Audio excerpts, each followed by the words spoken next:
Doctor, আমার দাদা তাল গাছের উপর থেকে লাফ দিয়ে মাটিতে পড়ে ব্যথা পাইছে, তাড়াতাড়ি কিছু করেন।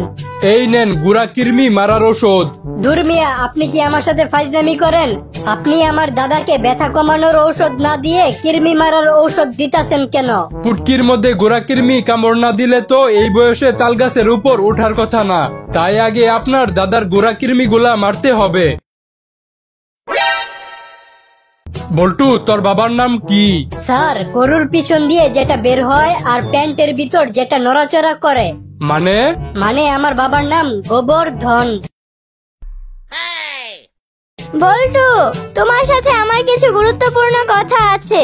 তুমি যদি অনুমতি দাও তাহলে আমি সব খুলে বলবো। আরে ভালো কাজে অনুমতি লাগে না, তুমি খোলো। স্যার, কেউ যদি রোজা রেখে ভুলে পানি খেয়ে ফেলে তাহলে কি তার রোজা ভেঙে যায়?